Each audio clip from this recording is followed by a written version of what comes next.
Hi friends, ನಮಸ್ತೆ. ನನ್ನ ಒಂದಿನದ ಮಿನಿ ವ್ಲಾಗ್ನ ನಿಮ್ ಜೊತೆ ಶೇರ್ ಮಾಡ್ಕೊಂತಾ ಇದ್ದೀನಿ ಫ್ರೆಂಡ್ಸ್.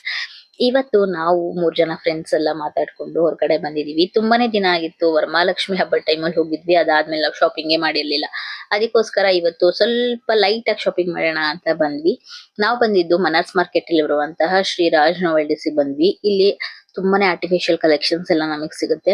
ಅದನ್ನೆಲ್ಲ ನೋಡಿದ್ವಿ. ನಮಗೇನೆಲ್ಲ ಇಷ್ಟ ಆಯ್ತು ಸ್ವಲ್ಪ ಸ್ವಲ್ಪ ತಗೊಂಡು ಹೊರಗಡೆ ಬಂದ್ವಿ. ಅದಾದ್ಮೇಲೆ ತುಂಬಾನೇ ಬಿಸಿಲಿದ್ರಿಂದ ಒಂದ್ ಸ್ವಲ್ಪ ಜ್ಯೂಸ್ ಎಲ್ಲ ತಗೊಳ್ಳೋಣ ಲೈಟ್ ಆಗಿ ಅಂದ್ಬಿಟ್ಟು ಜ್ಯೂಸ್ ತಗೊಂಡು ನಾವು ಹೊರಟ್ವಿ ಮೀನಾ ಬಜಾರಿಗೆ. ಯಾಕಂದ್ರೆ ನಮಗ್ ಬೇಕಾಗಿದ್ದು ಬ್ಲೌಸ್ ಪೀಸು ನಮ್ ಫ್ರೆಂಡ್ ತಗೊಬೇಕು ಅಂತ ಹೇಳಿದ್ರು. ಅಲ್ಲಿ ನೋಡಿದ್ರೆ ನಾವು ಮಧ್ಯಾಹ್ನ ಟೈಮ್ ಹೋಗಿದ್ರಿಂದ ಆಲ್ಮೋಸ್ಟ್ ಅಂಗಡಿಗಳೆಲ್ಲ ಕ್ಲೋಸ್ ಆಗಿತ್ತು. ಟೈಮ್ ಕೂಡ ಊಟ ಟೈಮ್ ಆಗಿರೋದ್ರಿಂದ ನಾವ್ ಇವಾಗ ಊಟಕ್ಕೆ ಹೋಗೋಣ ಅಂದ್ಬಿಟ್ಟು ನಮ್ ಫ್ರೆಂಡ್ ಪಾರ್ಟಿ ಇದೆ ಒಂದ್ ಬಾಕಿ ಇತ್ತು. ಅವ್ರು ಕೂಡ ನಮಗೆ ಪಾರ್ಟಿ ಕೊಡ್ಸಿದ್ರು. ತುಂಬಾನೇ ಚೆನ್ನಾಗಿತ್ತು. ಟೇಸ್ಟ್ ಅಂತೂ ತುಂಬಾನೇ ಚೆನ್ನಾಗಿತ್ತು. ನೆಕ್ಸ್ಟ್ ವಿಡಿಯೋದಲ್ಲಿ ಸಿಗ್ತೀನಿ. ಬಾಯ್.